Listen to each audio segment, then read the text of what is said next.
Hello guys, আপনারা সবাই কেমন আছেন? আশা করি আপনারা সবাই অনেক অনেক ভালো আছেন।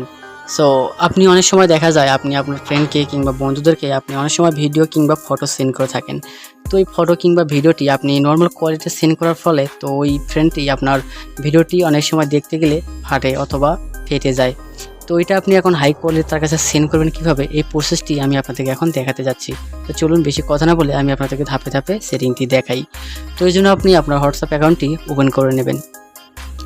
ওপেন করে নেওয়ার পর আপনি যাকে এই ফটোটি কিংবা ভিডিওটি সেন্ড করতে চাচ্ছেন তার অ্যাকাউন্টে ক্লিক করবেন। তার অ্যাকাউন্টে ক্লিক করার পর আপনি এই যে অ্যারো বাটন দেখতে পাচ্ছেন, এখানে একটা ক্লিক করবেন। এখানে ক্লিক করানোর পর আপনি যে ভিডিওটি আপনি আপনার ফ্রেন্ডকে দিতে যাচ্ছেন, তো ওই ভিডিওটি কিংবা ফটোটি সিলেক্ট করবেন। আপনার সামনে দুইটা অপশন শো করবে, একটা স্ট্যান্ডার্ড কোয়ালিটি আর একটা এইচডি কোয়ালিটি। তো এইচডি কোয়ালিটিতে সেন্ড করলে আপনাদের ফ্রেন্ডেরা ওইটা অনেক সময় ভালো দেখতে পারবে, যে আপনি যেমন ফটো পাঠাবেন তেমন ফটোই আপনার ফ্রেন্ডরা দেখতে পারবে। স্ট্যান্ডার্ড কোয়ালিটিতে যখন আপনি আপনার ফ্রেন্ডকে ভিডিও কিংবা ফটো পাঠাবেন, কোয়ালিটিটা ভালো পাবে না, আর তার ফলে ভিডিওটি ফাটে যাবে কিংবা ফটোটি ফেটে যাবে।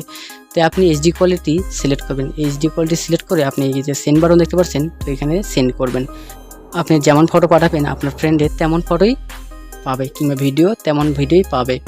তো আশা করি আপনারা বুঝতে পারছেন। এই হলো আজকে ভিডিওটি। আপনাদের ভালো লাগে তো প্লিজ আমার চ্যানেলটি সাবস্ক্রাইব করে পাশে থাকবেন। তো সবার সুস্বাস্থ্য কামনা করে আমি এখানে বিদায় নিচ্ছি। সবাই ভালো থাকবেন।